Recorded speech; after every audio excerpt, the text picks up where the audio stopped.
Welcome to the SMB Community Podcast with hosts Amy Babinchek, James Kernan, and Carl Polachek. Produced by Kernan Consulting and for the international MSP community.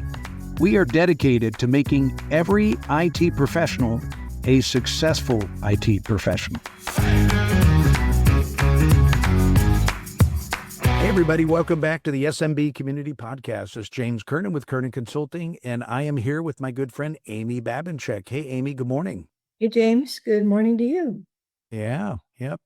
So lots of fun stuff to talk about today. And actually, we've got a great question of the week too that I'm looking forward to. But before we dive into that, how's the weather up there? It's raining. Oh, it is? It's raining, man. And and it's cold. We've had a beautiful, long, warm fall. And then 2 nights ago, it hit 33 degrees. And I got up, and in the morning, there was frost everywhere and things were kind of frozen. Way up in the upper peninsula of Michigan, they had their first measurable snow. So winter is on the way. Winter's on the way. Well, we're still hanging on to fall here in Nebraska. It was very cold, first frost last week as well. Got a little rain early in the week, but this week I'm kind of excited. It's supposed to be like in the mid 60s, high 60s, low 70s. So we should have a beautiful week. That's cool. We get your weather a couple days after you have it. So yeah, our temperatures are going to pop up, and that means I got to get out and really wrap up all the little things to do in the yard before winter decides. Exactly. Yeah. Exactly. Well, cool. Well, hey, let's dive into the question of the week. We had a really good one that came in, and we wanted to elaborate and talk a little bit more, or maybe a little longer, because this is a great topic. But the question was, when would be a good time for year-end planning? Okay. Year-end planning. And obviously we're almost in the middle of Q4, so it really would be right now. But yeah, that's the obvious answer, right? Yeah, the obvious answer is yes. Now's good. Yeah. Now is good. Sometimes I always see people wait till the beginning of the year, but I always like doing it normally in December. You know, it's supposed to slow down, even though it normally never does for people. But what are your thoughts? When's the best time to do it? And then what goes into year-end planning? Well, the best time to do it, I think, is to start thinking about it in October, to have it kind of ready by the end of November. Okay. And then, there's a lot of downtime in December. So yeah, I think you're going to do it in December. Probably you won't. You'll get sidetracked. You'll put it off. Come January, you'll be making your gym commitments, and throwing together your business plan's a bad idea. So now's the best time to do it. And actually, I tasked my mastermind groups with this in October, and I said, in our November meeting, I want to see it. Yeah. And I don't usually task them with stuff. I allow them to set the agenda. We talk about the things that are important to their businesses, in the moment. But this is a really critical thing. And I told them, I said, I don't want to just hear like, in 2026, we're going to grow the business by 20%. Mm-hmm. I want to see the tactical things that are going to get you there. I don't, the pie in the sky thing is fine, but you've got to have some tactics underneath that. So I want to know what your goal is, and I want to know what you're going to be doing to reach that goal. Yep. Awesome. So you have 12-month goals. Is that what you're doing with your masterminds? Yeah. So I like everybody to have a 12-month goal, and then you can break those things down quarter by quarter as you go kind of through the year. But I want you to have a vision for the year of where you're going. I think it's really important to know what your 1-year goal is. Like where am I going? And then we can quarterly make tweaks to how we're getting there, but everybody knows where they're headed. Yep. I like that too. Yeah. A lot of business planning exercises typically look at like a 3 or 5 year horizon. I like, this industry moves so fast. I like looking at it in baby steps, 12 months at a time. Yeah. And like you said, break it down into the quarter, break it down into the month.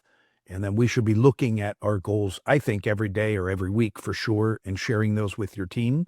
So, break those down. But yeah, okay, good. And do you have an exercise or a template that you share with everybody, or do you kind of start with a blank canvas and let them build their own?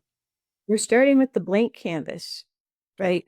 Because I think it's important that they each develop their own vision in using a method that works for them. If somebody's struggling and trying to get past that blank page moment, or, they're not sure how to articulate things, or they're not sure how to put it together, then we can work on that. But I like to start from where people are Yep. and let them, I also like to see how their brain works, right? How do they think about these things? What makes sense to them? We all work in slightly different ways, and so I want to support that. But yeah, if you can't, and honestly, this is how I treat all employees as well. Mm-hmm. Okay. Everybody's different. Yep. Let them build their own way of getting to the end. The end goal is the main thing. Right. And let's do what makes sense for you. And my job is to support you and get it in getting there. Yep. Yep. No, that's good.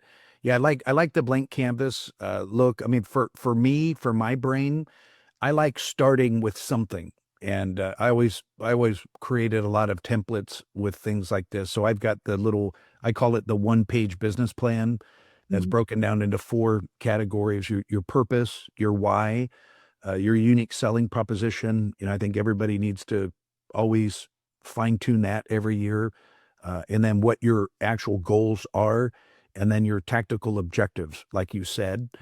And here's the funny thing is I have it's a 3-page exercise, and the third page is an example of what one looks like.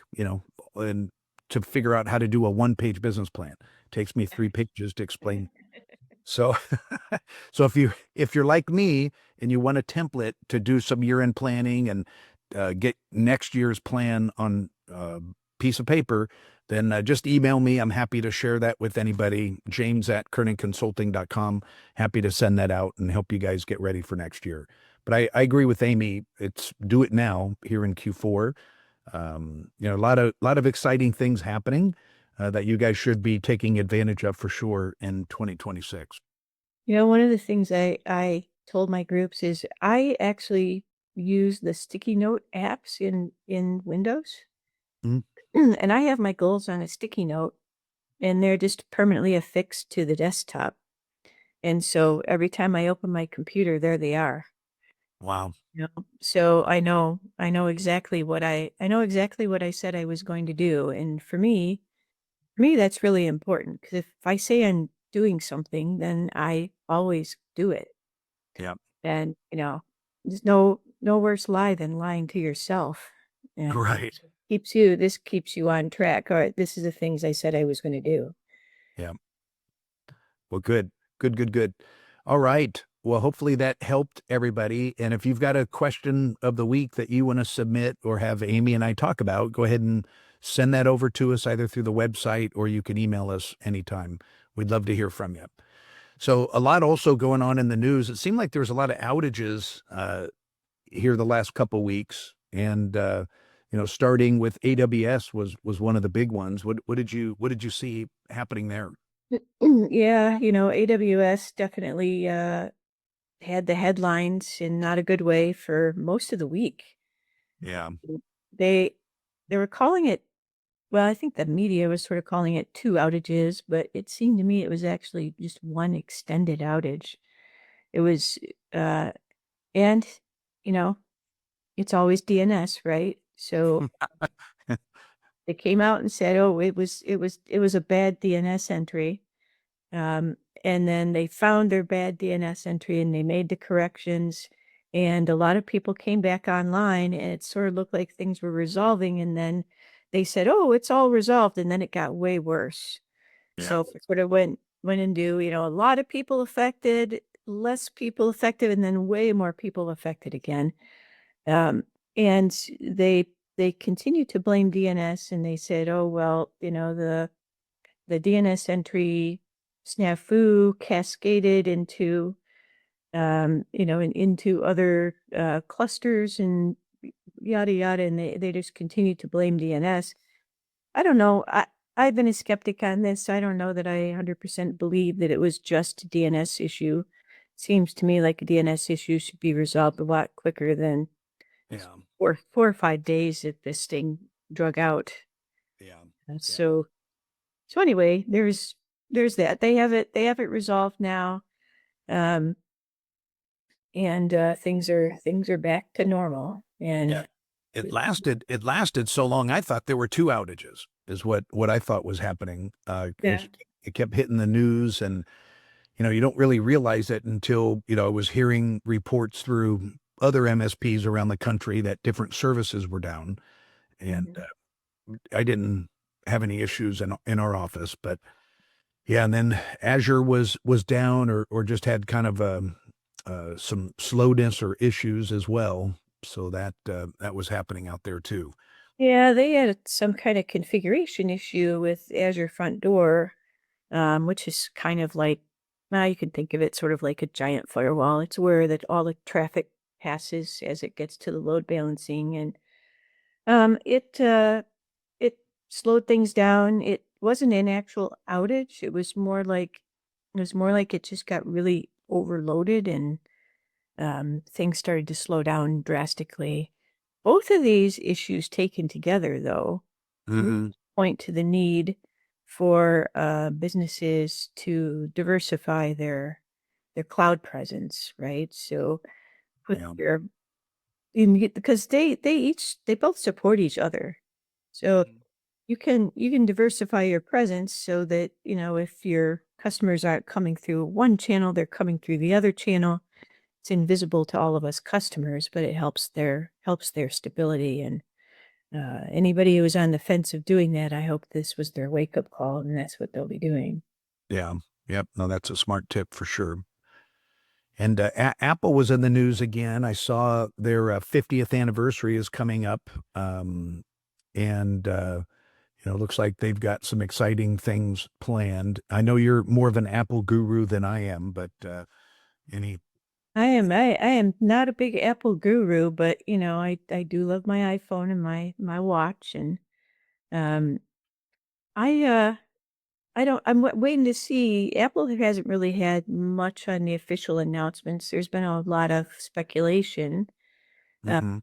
they are going to do a big splashy, 50th anniversary party kind of thing. So we'll see what they come out with. I mean, they're it's hard when you're a 50-year-old company to, suddenly, disrupt the market because you did that 50 years ago.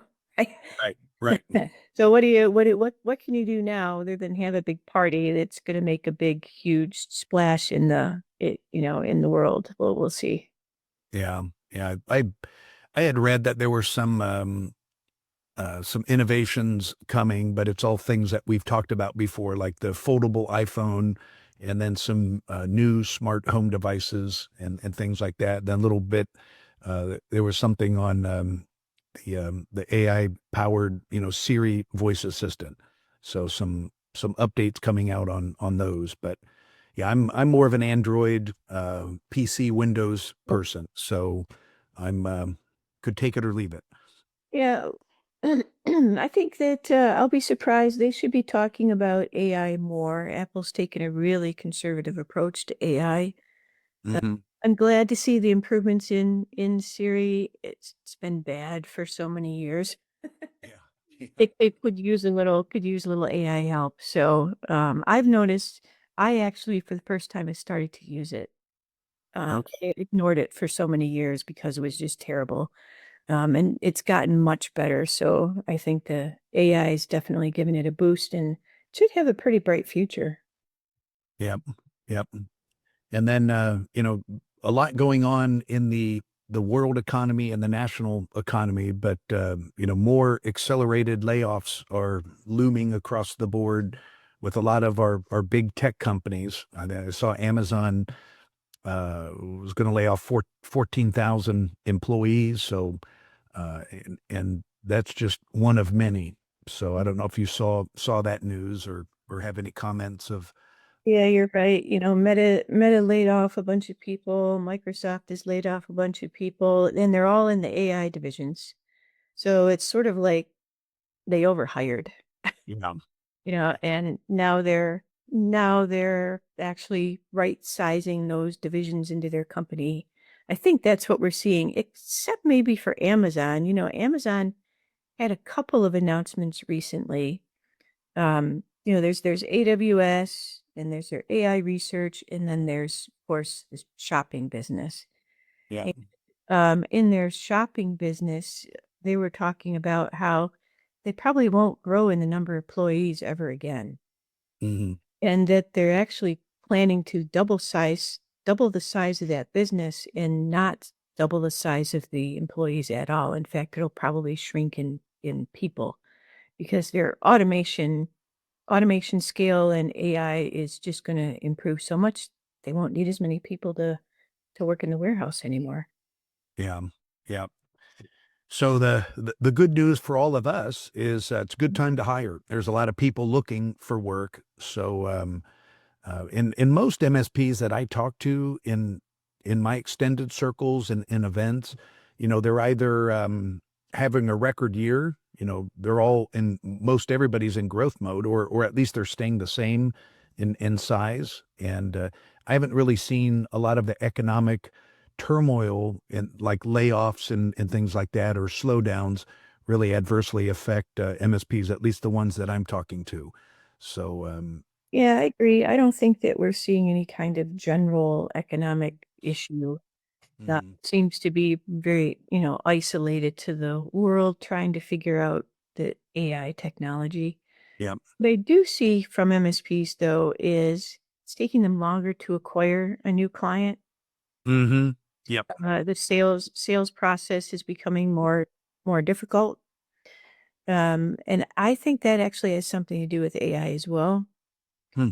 I think that businesses are starting to really look at their MSP and wonder if they just can't replace them with an AI. Yeah. So that's should be a wake up call for folks. If you're doing too much remote work and too much automation, the customer sees that and thinks, "Oh, I see where this path is going." We used to have interaction with these folks. Now everything's done remote. We don't hear from them very often. Things just happen automatically, and so eventually they'll just be replaced with an AI. Yeah. And I think that is hurting the sales cycle. So Hmm. it's a good time for MSPs to wake up and think about customer service.